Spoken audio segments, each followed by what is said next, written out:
Y 10 años después estamos con quienes de alguna manera protagonizaron la jurisdicción, la jurisprudencia en estos temas.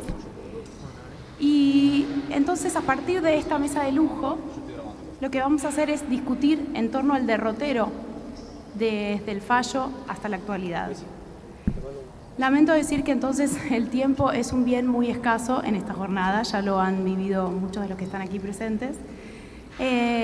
Entonces la idea es que puedan discutir en 10-15 minutos cada uno y así podemos rigurosamente abrir a preguntas y a debate.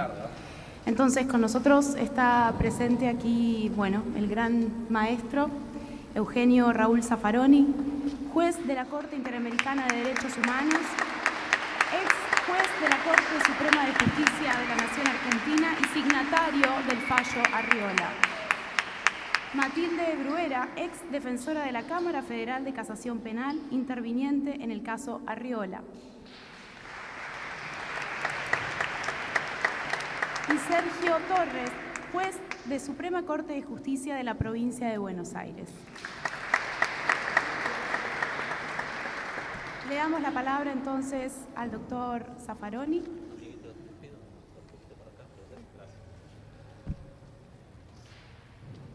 Buenos días. 10 años del fallo Arriola y eso, desde mi punto de vista, creo que ha cambiado poco la política criminal y la política general en materia de consumo de tóxicos en el país. Hay dos factores que quisiera poner de manifiesto. Desde el punto de vista jurídico, no voy a hablar desde el punto de vista criminológico, en todo caso después si gustan hablamos un poco, pero desde el punto de vista jurídico, la primera cosa, desde hace muchísimo tiempo, desde hace décadas vengo sosteniendo esto, lo he sostenido en sentencias en otro momento, he recibido cualquier cantidad de insultos, injurias, calumnias, etcétera, pero finalmente, bueno, con idas y venidas de la jurisprudencia argentina se llega al caso Arriola.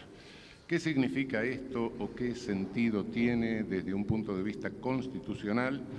Esto es básico. Yo creo que hay un artículo de nuestra Constitución que define claramente el sentido antropológico, el concepto humano en todo nuestro derecho. Es el artículo 19 de la Constitución Nacional. Directamente en la República Argentina queda claro, y ese artículo viene desde el Estatuto Provisorio de 1817, tiene 200 años. Pocos constitucionalistas advirtieron esta centralidad de este artículo, se tardó bastante en advertirlo. Finalmente, creo que hay dos autores, uno en el siglo XIX, Estrada, y otro en el siglo XX, Sampay, que subrayan claramente lo que significa este artículo. El Estado argentino no puede meterse, no puede penar, no puede insertar su poder, ejercer su poder, mientras no haya un derecho ajeno afectado. Esto es lo que garantiza la diferencia entre delito y pecado, entre lo antijurídico y lo contrario a la ética. Desde los albores mismos del pensamiento liberal, garantista o como se quiera llamar, realmente se ha distinguido, y es una herencia del iluminismo que verdaderamente recibe nuestra Constitución, este reconocimiento del ser humano como persona con conciencia y por ende con autonomía moral. El Estado paternalista pretende ser un Estado ético y es un Estado antiético, es un Estado inmoral. Porque como decía Radbruch, y lo decía con toda razón, el derecho es moral, justamente porque es la posibilidad de lo inmoral. Si a mí no me dejan la posibilidad de hacer otra cosa, que no lo haga no tiene ningún mérito moral. El mérito moral lo tengo cuando tengo la posibilidad de hacer algo distinto y no lo hago. Queda eso claro en primer término. En segundo término, quería señalar por qué razones realmente el fallo Arriola no ha tenido el efecto que pensábamos o que deseamos sobre la política en materia de tóxicos. Nosotros tenemos graves defectos institucionales que nos vienen desde la Constitución histórica y que no hemos corregido.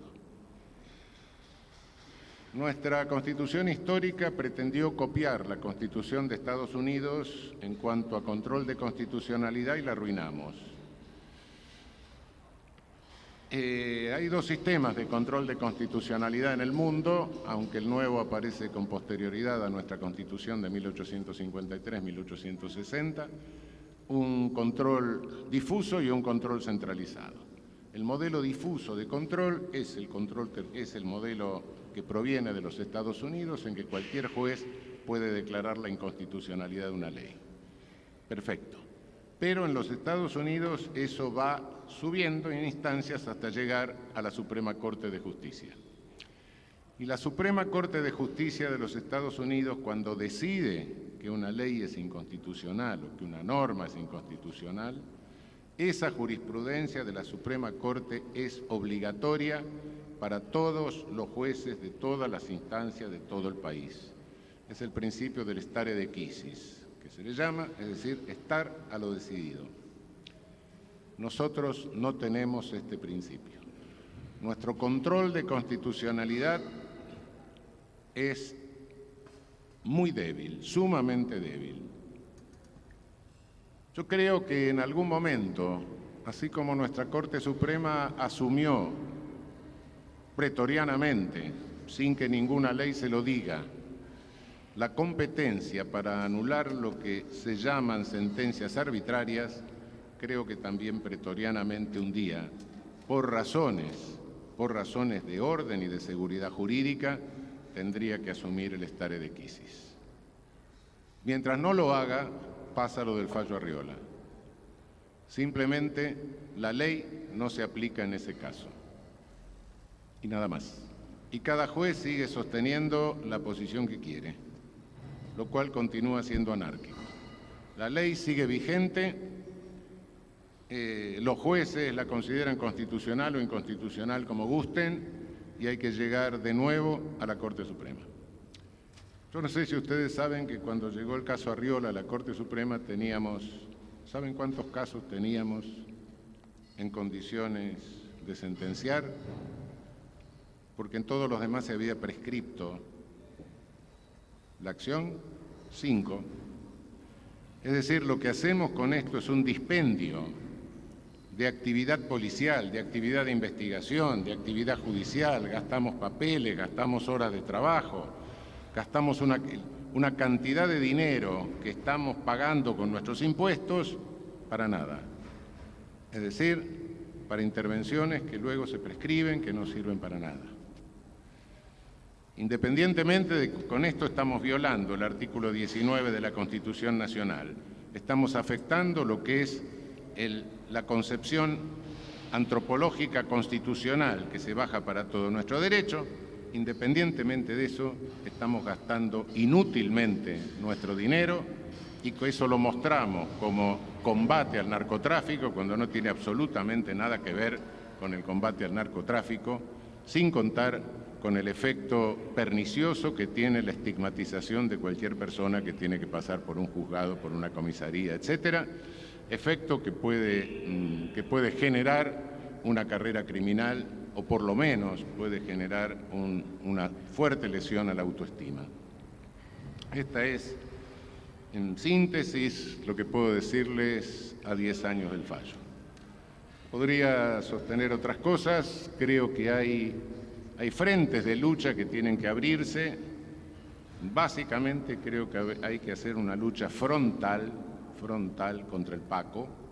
El Paco no es un tóxico, no es una droga. El Paco es un veneno. Cuidado. Y es un veneno que afecta a personas muy jóvenes, adolescentes, niños de nuestros sectores más humildes. Ahí está el frente de lucha, no en perder tiempo, papel, dinero, horas, en criminalizar a consumidores. Segundo, no tengo mucho tiempo, quede claro, contra todo lo que se suele decir en la prensa monopólica de nuestro país y a través de comunicadores sociales irresponsables, que solo una minoría de consumidores es dependiente. Y quede claro criminológicamente otra cosa, el tóxico criminógeno por excelencia en nuestro país es el alcohol. Teniendo en cuenta esto, no cabe duda que la política en materia de tóxicos que llevamos en el país dista mucho de ser satisfactoria y dista mucho de estar orientada estratégicamente, ya no son errores tácticos, sino errores estratégicos de la propia política respecto del tóxico. Por último, una cosa. Cuando a un problema se lo quita de su ámbito natural, no se lo resuelve. Y el ámbito penal es siempre un ámbito artificial. Los tóxicos son y van a seguir siendo un problema de salud. Si lo sacamos del ámbito de la salud y pretendemos resolverlo a través de un ámbito artificial como es el penal, nunca vamos no solo a poder resolverlo, sino siquiera a encontrar soluciones paliativas. Bueno, muchísimas gracias.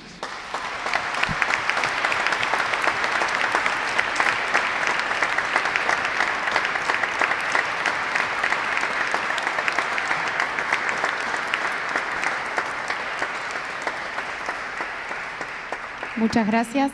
Matilde, entonces, su turno.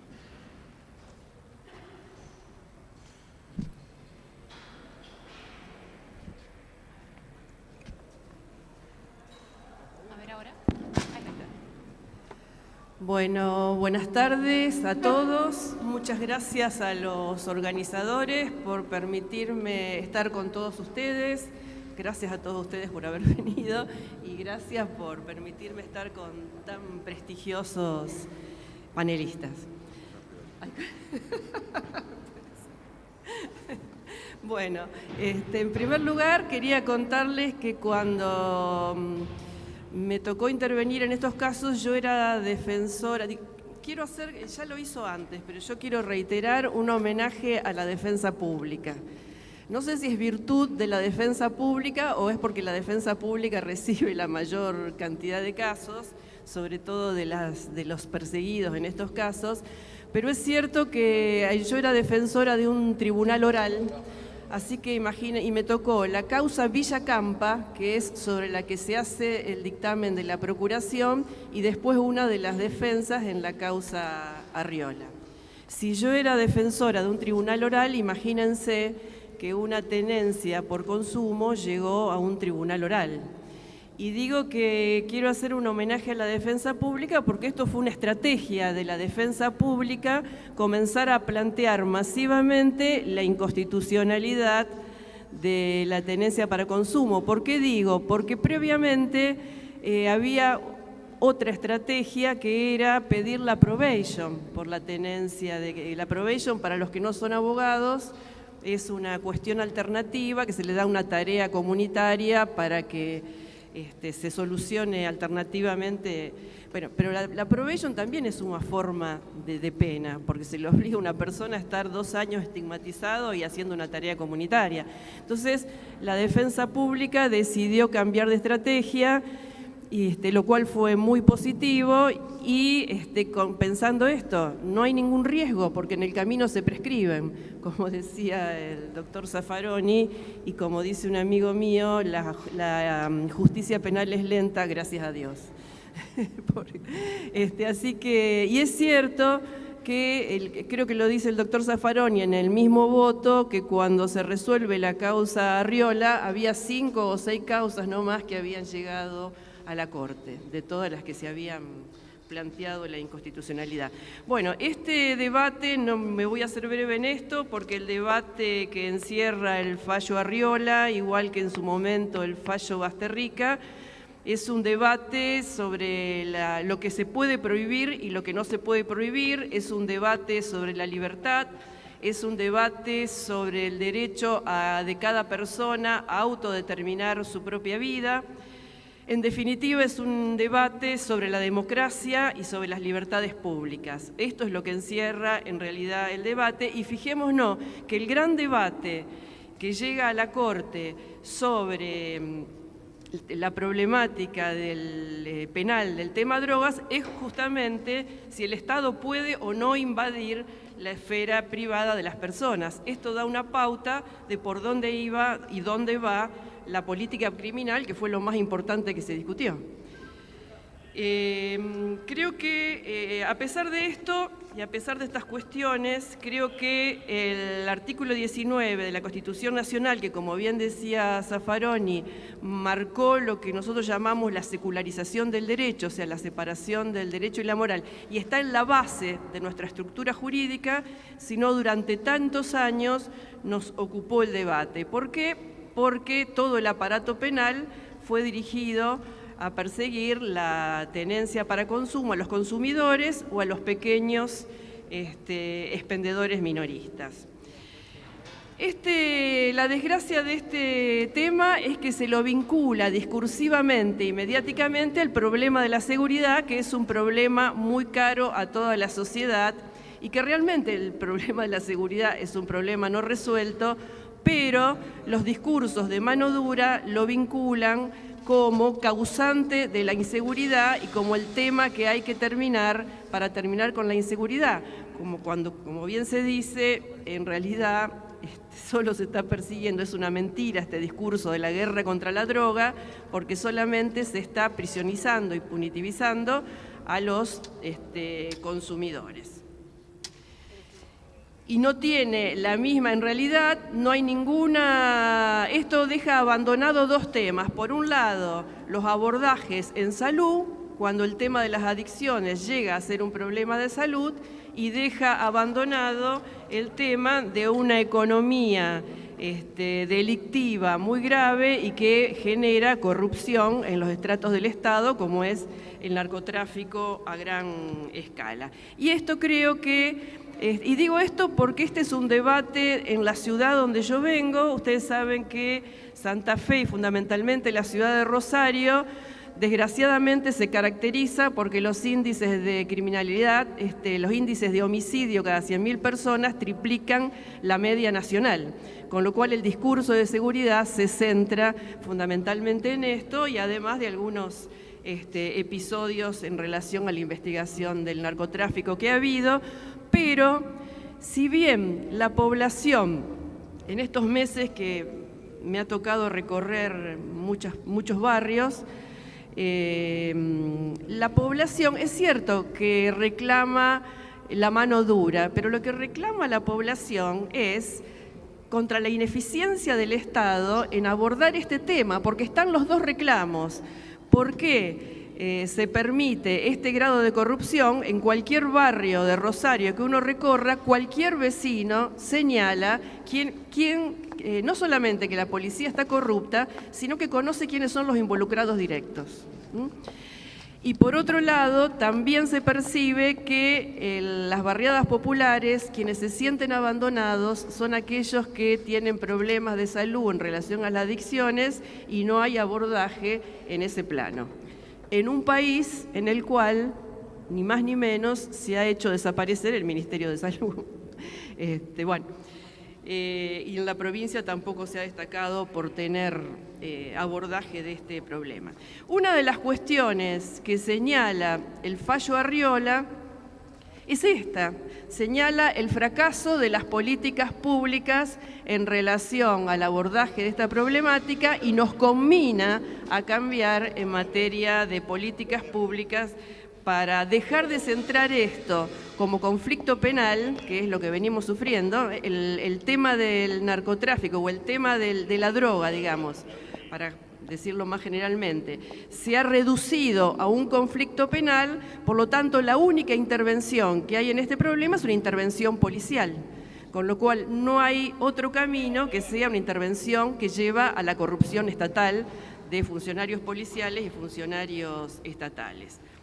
Todos sabemos que la llamada guerra contra las drogas se inicia por influencia de convenciones internacionales que empiezan en la década del 70, el 80, etcétera, pero que en realidad de ninguna manera señalan que hay que perseguir a los tenedores o a los meros consumidores. Esta llamada guerra contra las drogas es esencialmente una guerra contra los pobres. ¿Por qué? Porque la mayor cantidad de causas son las de tenencia para consumo o de pequeños expendedores, pero además porque en este delito el propio Estado en su funcionamiento, el sistema penal en su funcionamiento, es el que victimiza a determinados sectores de la población.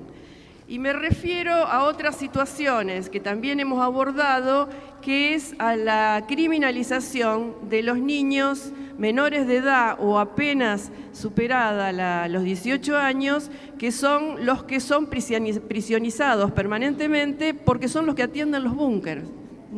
O sea, el mecanismo penal es un sistema de esclavitud, de esclavización, no solo de penalización de los jóvenes consumidores, porque la mayoría son jóvenes, sino de explotación esclava en la atención de los búnkeres. Nosotros en muchos casos, lo digo brevemente, después si quieren charlamos, hemos pedido la aplicación de la ley del artículo 5 de la Ley de Trata, que establece que la persona que en situación de trata comete un delito no puede ser penalizada. Esto lo tomó un fiscal de Rosario en una causa y justamente señaló que era una causa muy paradigmática, porque realmente el chico, yo creo que la mayoría están en esta situación, pero en esta causa realmente el chico había sido reclutado evidentemente por la policía y estaba siendo explotado en un búnker de droga. Pero en realidad son la mayoría de los casos que nosotros vemos a diario, veía yo, porque ya no estoy más en la defensa, en los tribunales federales, ¿no?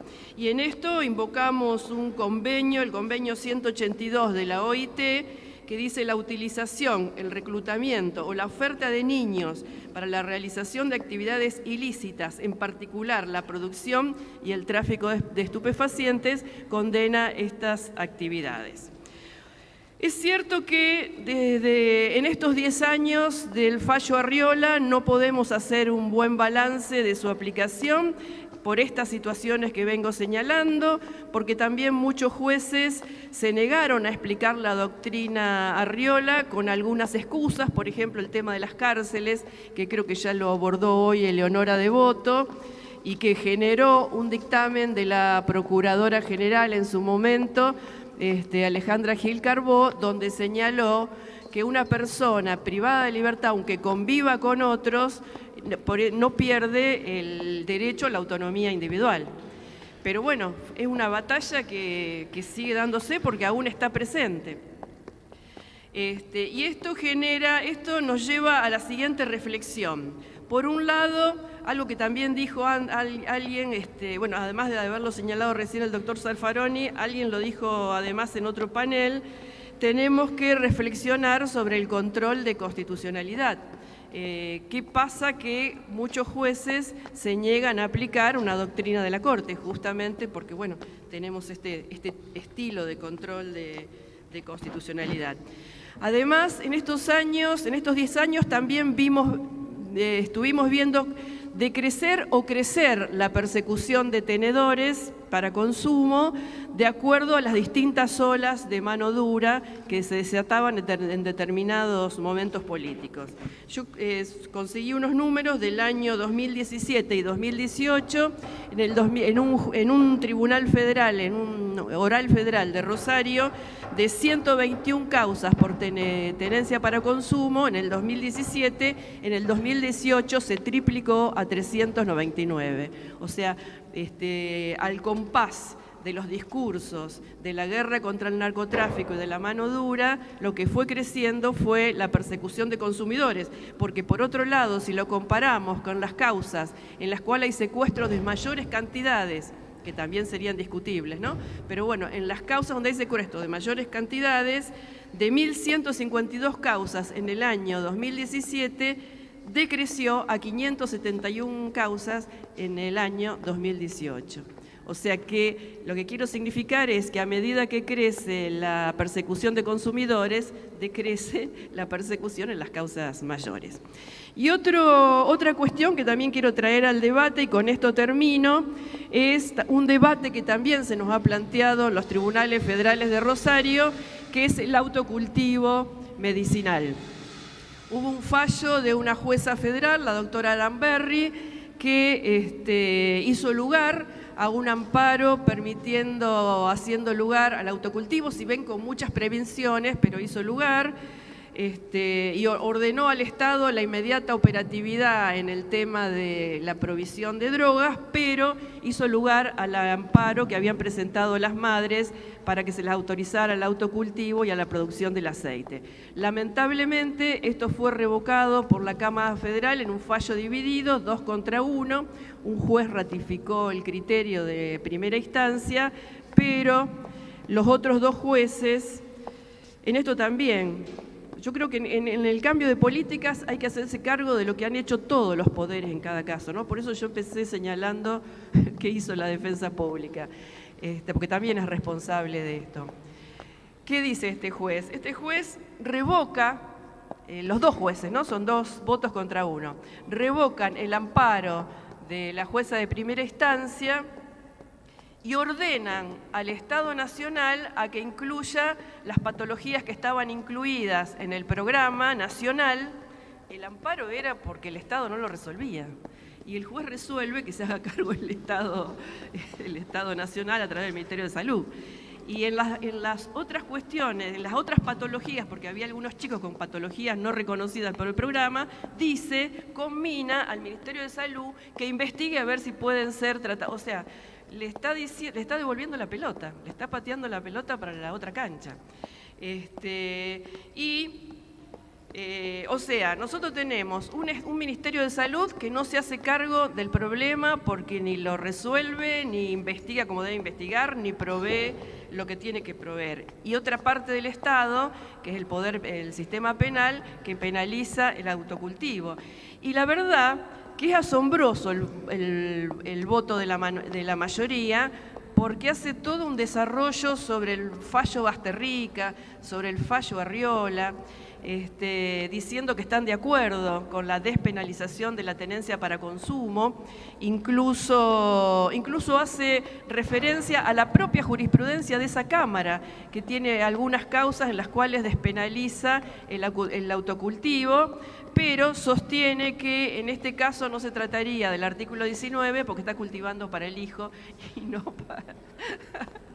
para la madre, lo cual es ridículo, ¿no? Bueno, o sea, el Poder Judicial en este caso no hace nada y le devuelve la pelota al Ministerio de Salud. Conclusión, ni el Poder Judicial asume el rol de control de constitucionalidad y preservación de los derechos de las personas, además porque habla de los derechos del niño, del plus de derecho, de la opinión consultiva, etcétera, etcétera, Convención de los Derechos del Niño, opinión consultiva, pero en base a un criterio tutelar dice que para proteger a los menores, como no sabe lo que le están dando, que lo haga el Estado. Bueno, yo creo que como reflexión en estos 10 años del fallo Arriola no ha tenido un impacto, el impacto que era esperado, pero sí ha abierto seriamente el debate sobre cuáles son las políticas públicas de todos los poderes, del Poder Judicial y de los encargados de las políticas de salud, ¿no? Reitero, más en un estado en el que ha desaparecido el Ministerio de Salud, creo que aquí la reflexión es mucho más seria. Nada más.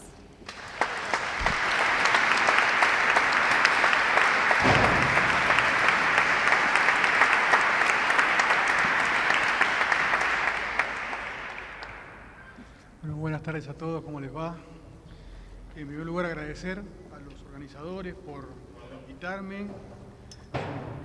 Es un gusto y además es un placer compartir con un panel tan prestigioso, hablar de esta problemática tan compleja. Ustedes saben que La relación del derecho penal con los tóxicos en Argentina no es nueva, arrancó ya en 1926, así que tenemos ya unos cuantos años con distintas leyes, distintas modificaciones. Y una de las problemáticas que tienen que ver con la autodeterminación, que es uno de los temas del fallo Arriola, el central, pero no el único, ha sido trocado varias veces por distintas cortes, con distintas composiciones de distintos momentos. Colavini, Basterrica, Capalvo, Montalvo y Arriola. Y aquí ya se dijo algo, pero yo quiero volver a marcar algo que es muy importante, que tiene que ver con el control de constitucionalidad. Porque estos fallos que mencioné, Colavini, Basterrica, Capalvo, Montalvo, Arriola, solo le sirvieron a Colavini, Capalvo, Montalvo, Arriola y a Basterrica. No le sirvió a nadie más. Y esto es un dispendio jurisdiccional que afecta, como dijo Raúl, la seguridad jurídica. Se cumplen hoy 10 años de Arriola y se cumplen también 30 años de la sanción de la ley 23.737 del año 89. Y estos números redondos invitan a pensar o a repensar qué pasó en estos años. Esta jornada sirvió para esto. Ustedes saben que la lectura que hay en general es una lectura crítica, muy crítica, sobre la actualidad de la problemática de los estupefacientes y de cómo el Estado debe afrontarla.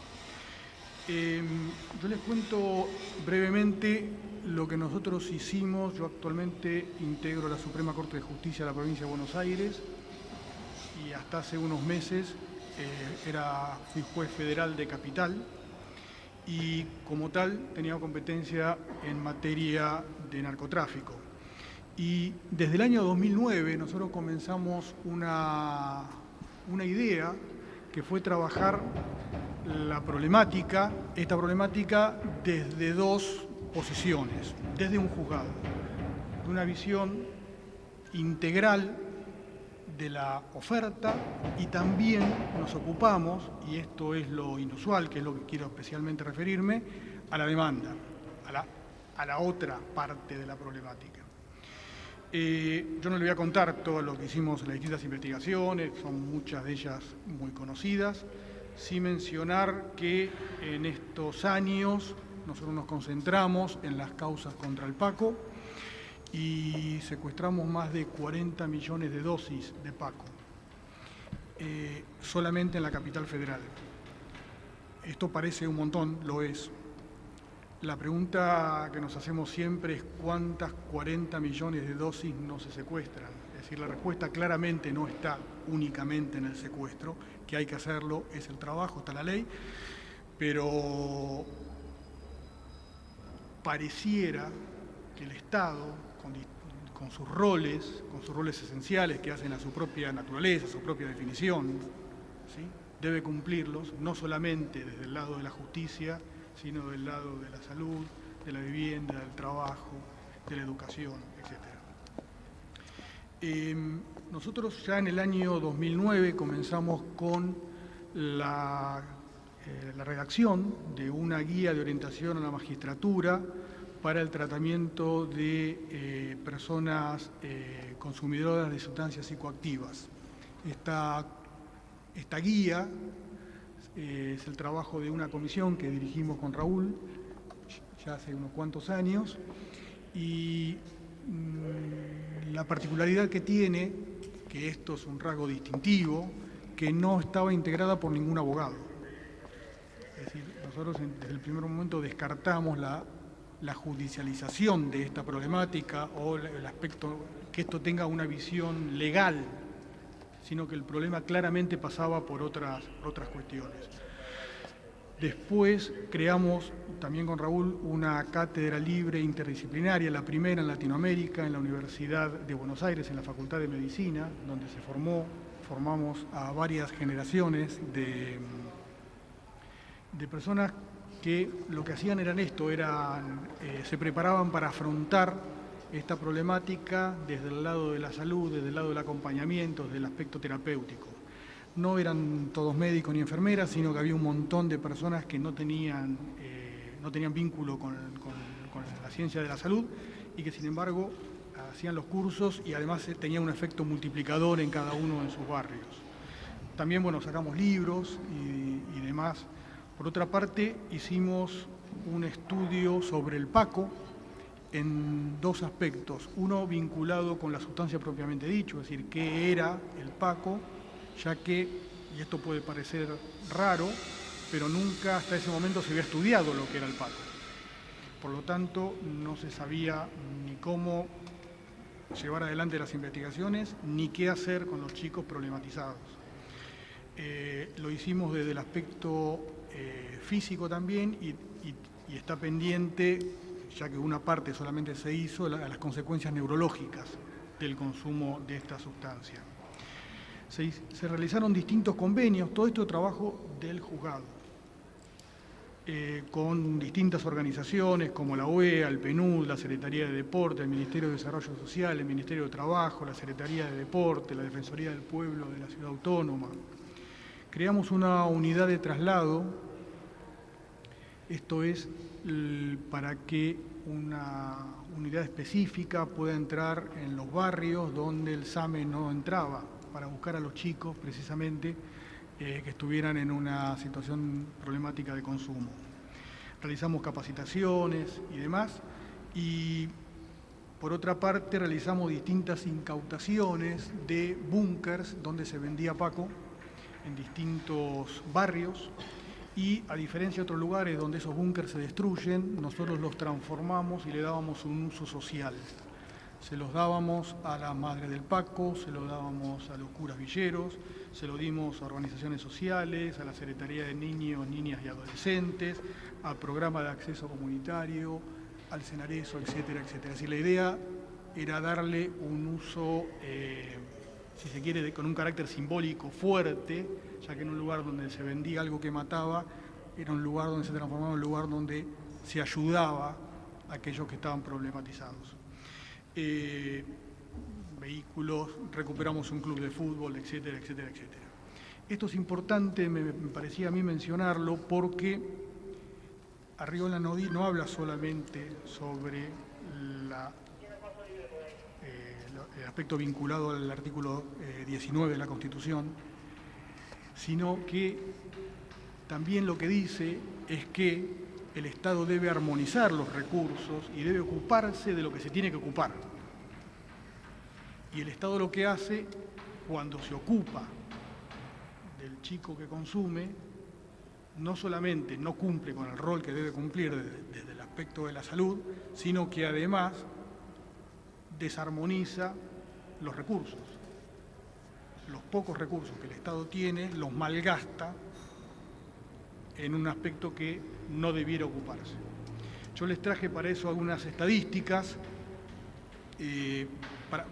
simplemente para ilustrar esto. Arriola tiene 10 años. Pues bien, en Salta, en el año 2018, el 43% de las causas iniciadas en la provincia son por 14, es decir, son por tenencia. En Santa Fe, el 42%. En la Ciudad Autónoma de Buenos Aires, el 46% en el año 2018. Y en la provincia de Buenos Aires, que tiene, ustedes saben, una ley de desfederalización ya desde el año 2005, en el año 2017 el 29%, era un número relativamente bajo, pero que sigue siendo muy alto en cuanto a las causas iniciadas. Pues bien, esta tendencia se ha modificado a la baja y en el año 2018 ya subió a 39%. Es decir, en lugar de cada vez haber menos, pareciera que el rol del Estado es ocuparse en su aspecto, la cara mala del Estado, no la cara bondadosa, sino la fuerza de seguridad, la justicia. Pareciera que tiene que ocuparse y dilapidar recursos ocupándose del consumo, en lugar de ocuparse del tráfico, y del tráfico sobre todo del Paco. Yo pretendo respetar mi tiempo para hablar. Ahora se está discutiendo en esta casa una reforma del Código Penal, una indispensable reforma del Código Penal. No es la primera vez que se presenta, ya se han presentado varios proyectos. Dentro de este debate está esta problemática. Creo que este es el lugar donde nosotros debemos debatir. Tal como dijo la doctora, todas estas actividades permiten la visibilización de una problemática, permiten que todos nosotros nos encontremos, que nos veamos, que discutamos y que nos escuchemos. Las leyes no las hacen nada más que los diputados y los senadores, sino que la tenemos que hacer todos. Esta problemática es una problemática que no es solamente legal, como dije antes, abarca muchos otros aspectos y solo es posible hallar una política pública, una política de Estado, una política que esté por encima de la coyuntura, de los momentos partidarios, electorales, personales o de conveniencia, y es posible únicamente con intervención de todos los actores, de todos ustedes y de todas las organizaciones de la justicia, de las organizaciones de las facultades de Derecho, de las organizaciones profesionales, de cada uno de nosotros participando para generar finalmente una política pública que sea producto de un debate maduro, serio, integral e interdisciplinario. No hay otra forma de hacer una política de Estado que no sea de esta forma. Todo para darnos y para darle a los hijos de nuestros hijos una vida y una sociedad digna de ser vivida. Muchas gracias.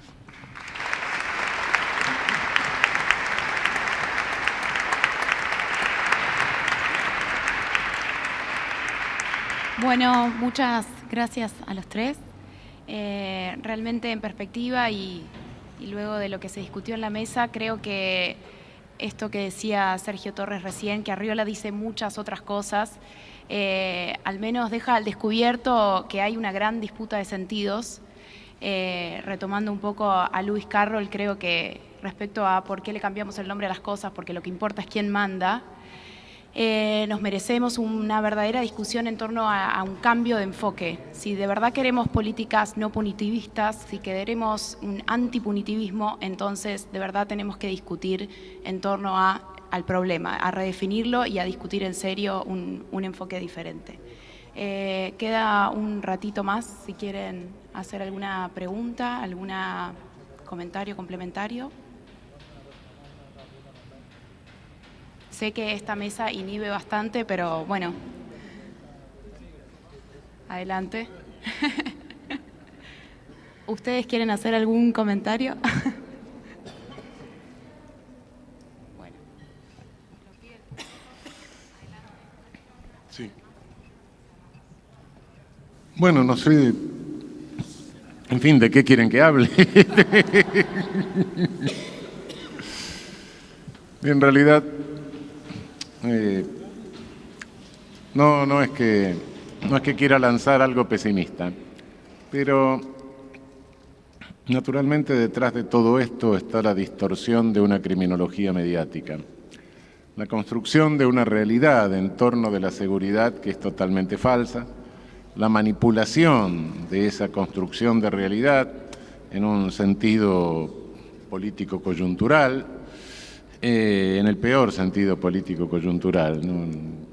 Todo eso distorsiona la política criminal. La política criminal de nuestro país está marcada por los medios monopólicos de comunicación, pero, es decir, en estas condiciones yo no creo que sea posible ni hacer un código penal, ni el código penal quizás sea lo menos importante, si se quiere, pero sí, porque la gente no está presa por el código penal, aunque ustedes crean lo contrario, está presa por el código procesal penal. Sí, están presos sin condena tenemos. Y ahora con esta novedad que nos mandaron los gringos, estamos cambiando presos sin condenas por condenados sin juicio, a través de la plea bargaining, a través del juicio abreviado. Bueno, esa es la realidad de nuestro sistema procesal.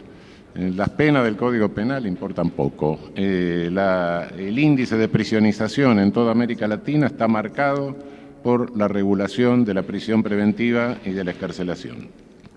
Bien. Sinceramente creo que en estas condiciones es casi imposible hacer una política criminal racional. Pero, de cualquier manera, uno se asusta bastante cuando se pone a ver a fondo lo que es la manipulación, la creación de realidad. Cuidado que el monopolio mediático no es una cuestión de libertad de expresión, es una cuestión de creación de realidad. Nosotros vivimos en una realidad creada por la comunicación, no tenemos idea así, un contacto directo con lo que sucede, sino que vivimos y nos determinamos nuestra conducta a través de la realidad creada por la comunicación. Pero, bueno, realmente cuando uno se pone a estudiar cómo se manipula hoy esto, cómo funciona todo todas estas cosas, porque ahora todo se dice en inglés, ¿no? Esta fake news, bueno, noticias falsas ha habido toda la vida, desde antes de Cristo, los griegos tenían noticias falsas. Cómo se creaba una realidad absurda. No nos olvidemos que en el mundo había quien creía en las brujas, y sí, claro, y la mataban, claro, quemaban. Bueno, sí, eso era resultado de una realidad creada por la comunicación también. Pero claro, cuando uno ve esta enorme tecnología que se usa hoy, se apela a conocimientos de las neurociencias y están los Big Data y abrimos y nos encontramos con que nos ofrecen las cosas que el ratito habíamos pedido y qué sé yo, mensajes teledirigidos, los trolls, creemos que estamos hablando con una persona y estamos hablando con un programa. Uno ve eso y dice, bueno, la tremenda duda que le queda a uno es decir, bueno, pero ¿qué diablo estará pasando? ¿Tendrá futuro la democracia en el mundo? Porque esto puede ser el fin de la democracia, si realmente. Pero bueno, todo tiene un límite y creo que en materia de seguridad también va a llegar a ese límite.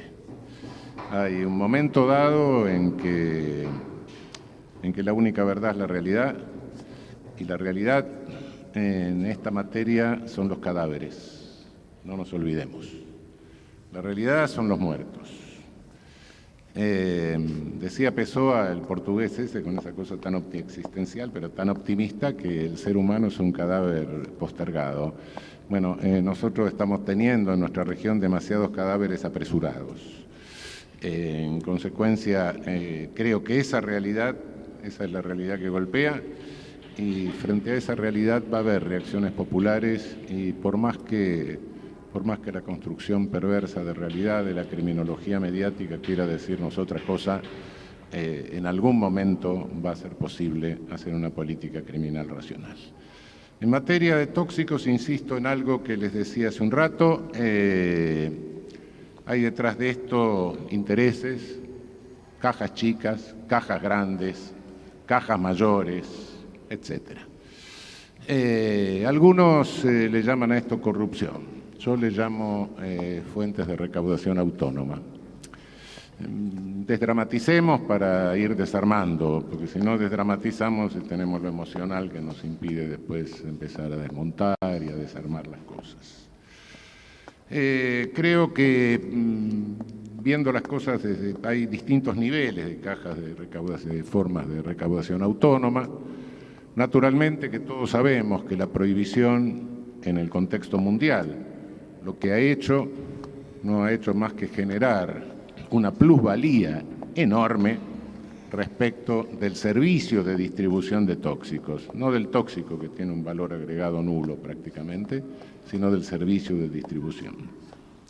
Si no vemos un poco la geopolítica, tampoco vamos a entender cuál es nuestra posición. Nuestra posición en eso no es de las más desfavorables. A diferencia de México, como decía Porfirio Díaz, pobre México, tan lejos de Dios y tan cerca de los Estados Unidos, nosotros no somos país de exportación, no somos país de producción, afortunadamente. De modo que en todo esto, en esta nebulosa que llaman la droga, que todos sabemos que son una cantidad de tóxicos, nuestro problema es distribución en nuestras clases medias, básicamente. nuestra clase media no son tan poderosas tampoco. De modo que, bueno, en ese sentido es más controlable nuestra situación que la que puede tener un país de exportación. Si no controlamos esto, tenemos un vecino al que hay que mirar como mal ejemplo, que es Brasil, que tampoco tiene un problema de gran exportación, ni mucho menos, pero sí tiene un terrible problema con la distribución en sus clases medias y el descontrol que esto ha generado, y la pluralización de sistemas penales que ha generado, etc. Creo que es posible hacer una política racional, es posible encarar, devolverle al problema la naturaleza que tiene, es decir, un problema de salud, encararlo básicamente desde ese punto de vista. Y criminogenéticamente no puedo dar números, pero durante 11 años me pasaron las causas penales más graves de todo el país por las manos, en cantidades enormes, por supuesto, las veíamos muy rápidamente, por supuesto, En el Poder Judicial ustedes saben que cuando uno más alto está, menos tiene idea de lo que está firmando, ¿no? Sí, en primera instancia uno está en el problema, en segunda instancia ya ve el expediente, cuando está arriba, chao. Pero de cualquier manera he tratado de, por lo menos, de ejercer el control el mayor control posible, a través de colaboradores, etcétera. Bueno. Y les confieso que en 11 años, causas penales con agentes bajo efectos de cocaína, creo que había una y quizá dos. Ahora, pero con efectos de alcohol, es todos los días. De modo que cuidado con la criminogénesis, ¿qué es lo que estamos diciendo? Eso de que aparece cualquiera haciendo cualquier cosa es un drogado. Ahora cualquier borracho es un drogado, ¿qué es esto? Cuidado con la comunicación y con esta estigmatización. La lucha es larga, viene de mucho tiempo. La empecé cuando el estereotipo del que fumaba marihuana se vinculaba al terrorista. Nunca tuvo nada que ver, pero no importa. Y ahora el estereotipo ha cambiado, pero bueno, seguimos en lo mismo. Tenemos límites, vamos a tener límites